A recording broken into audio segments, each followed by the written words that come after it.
जमाने के देखे हैं रंग हजार, नहीं कुछ शिवा प्यार के।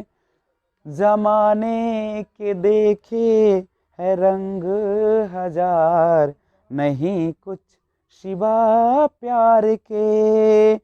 आके तू लग जा गले मेरे यार, नहीं कुछ शिवा प्यार के।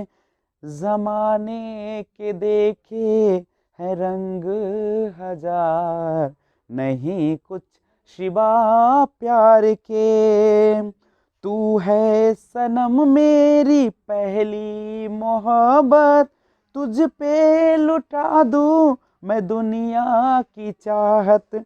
जुल्फों के साए में जीना है मुझको, दिल की पनाहों में रखूंगा तुझको। इस बेकरारी में आए करार, नहीं कुछ शिवा प्यार के। आके तू लग जा गले मेरे यार, नहीं कुछ शिवा प्यार के। जमाने के देखे है रंग हजार, नहीं कुछ शिवा प्यार के।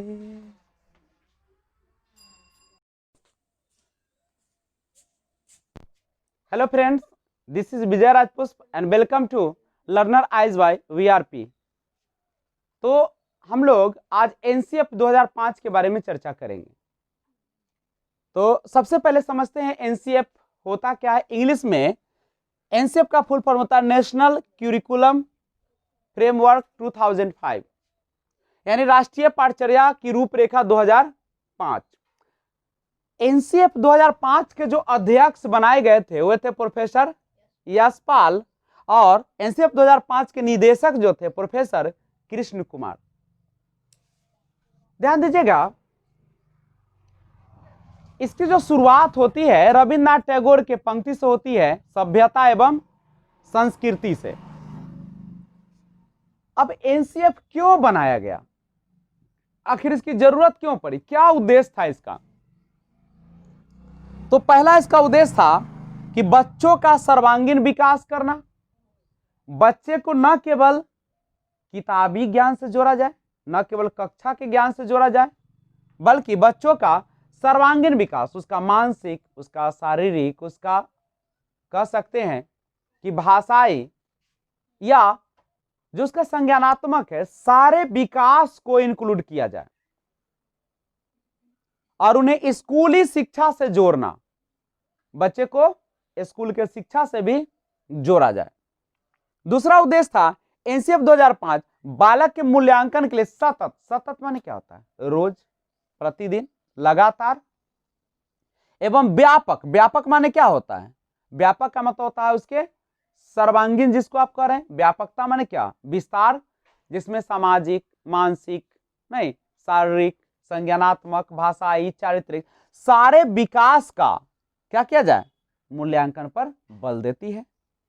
यानी हमारा एनसीएफ का उद्देश्य है नवीन सोच, नए सोच को विकसित करना, तर्क क्षमता को बढ़ाना, चिंतन आदि विकसित करना। ये सारा हमारे एनसीएफ का क्या है, मुख्य लक्ष्य है। अब इसके 5 सिद्धांत दिए गए, कौन कौन?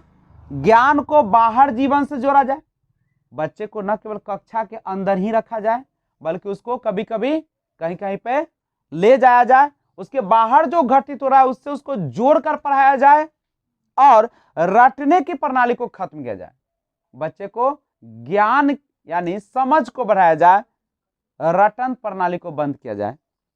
तीसरा, पाठ पुस्तक पर केंद्रित न हो शिक्षा, यानी जो आप पढ़ाते हैं, बच्चे को शिक्षण कराते हैं, वह किताबी कीड़ा नहीं बनाना है बच्चे को, केवल किताब में ही उसको नहीं उलझा देना है, बल्कि उसे चौमुखी विकास करना है, सर्वांगीण विकास करना है। चौथा सिद्धांत है कक्षा कक्ष को गतिविधियों से जोड़ा जाए और इसे लचीला बनाया जाए। गतिविधि, विभिन्न प्रकार की एक्टिविटी कराया जाए, विभिन्न प्रकार के क्रियाकलाप कराया जाए, बच्चे को एक क्रियाकलाप के माध्यम से सिखाया जाए और लचीला बनाया जाए। लचीला का मतलब होता है बहुत सारे उनके सामने क्या किया जाए, विभिन्न तरीका पेश किया जाए, और पांचवा, राष्ट्रीय महत्व बिंदु को पाठ्यक्रम में शामिल किया जाए। राष्ट्रीय जो महत्व है, जो हमारे राष्ट्र के हित की चीजें हैं, उनको भी पाठ्यक्रम में क्या किया जाए, शामिल किया जाए। एनसीएफ 2005 का सूत्र है बिना भार के अधिगम, बिना बोझ के सीखना, लर्निंग विदाउट बर्डन। अब एनसीएफ 2005 के कुछ महत्वपूर्ण बिंदु की हम बात कर लेते हैं, लेकिन एक बात ध्यान रखिएगा, आप ज्यादा से ज्यादा इस वीडियो को शेयर करते रहिएगा, और वीडियो अगर अच्छा लग रहा है तो लाइक बटन को जरूर प्रेस कर दीजिएगा। विद्यार्थियों को रटने से मुक्त कराया जाए जिससे उनका चहुमुखी विकास हो सके। विद्यार्थियों को रटन प्रणाली से मुक्त कराया जाए। बच्चे को केवल लिख कर दे दिया गया, उतरवा दिया गया और उसे रटने के लिए कहा जाए, यह बहुत गलत है, ये बच्चे के साथ खिलवाड़ है। शिक्षा बाल केंद्रित हो, बच्चे को महत्व दिया जाए, बच्चे के अंदर जिज्ञासा उत्पन्न की जाए, बच्चे जो कुछ बोलते हैं उनको शांत किया जाए, और हर चीज बालक के अनुसार होना चाहिए, लोकतंत्रात्मक व्यवस्था होनी चाहिए। बच्चे के जो मूल्य है, बच्चों का जो एक कह सकते हैं कि जो जिज्ञासा है, उसको ध्यान में रखा जाए, उनको सुना जाए।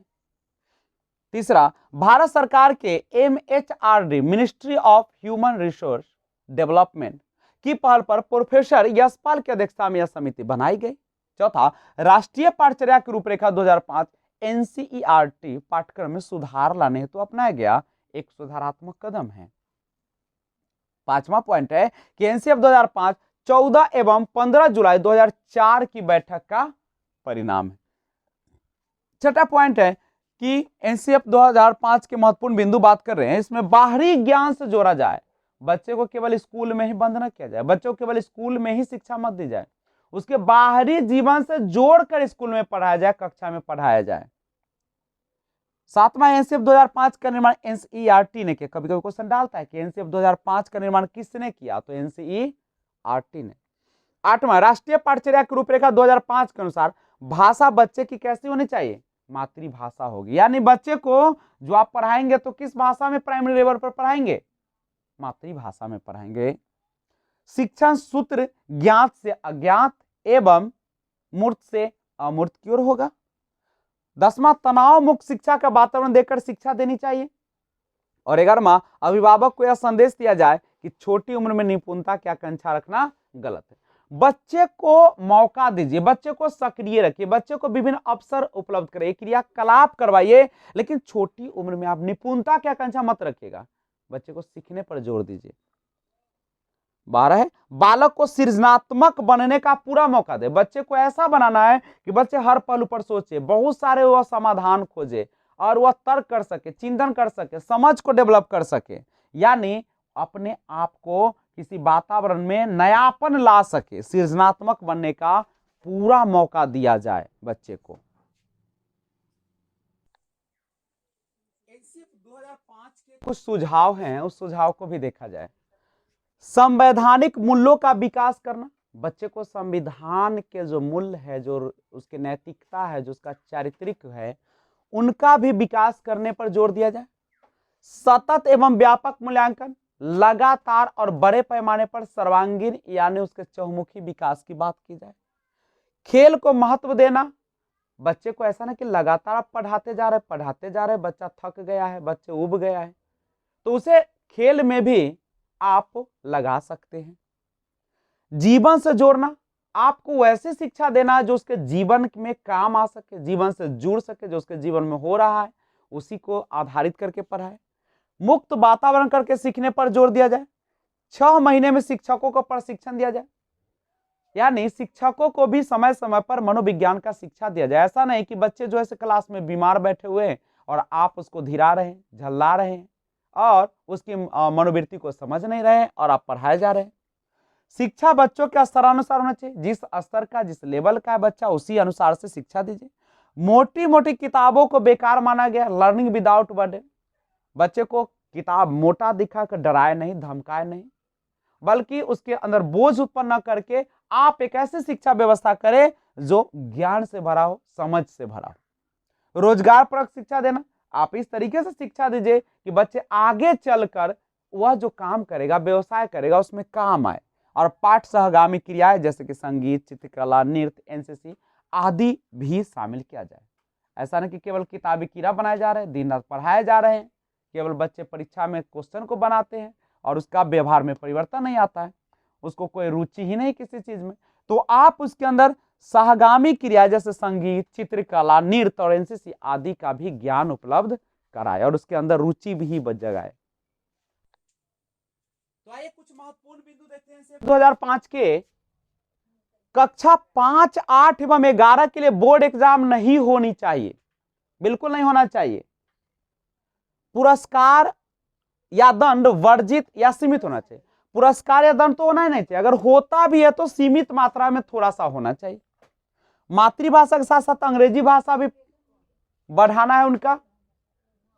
पूर्व ज्ञान का उपयोग किया जाए और परीक्षा का उपयोग हो, परीक्षा का डर दूर किया जाए, इस प्रकार का शिक्षा दिया जाए।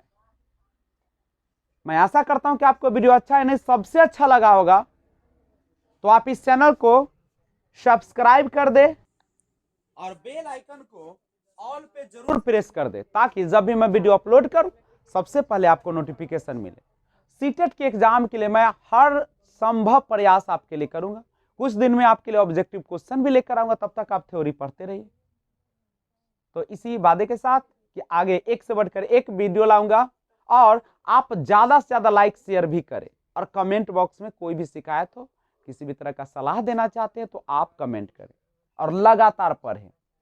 तो मिलते हैं फिर एक और बेहतरीन वीडियो के साथ, तब तक take care, be enjoy, thanks for watching, keep watching. Jai Hind, जय भारत।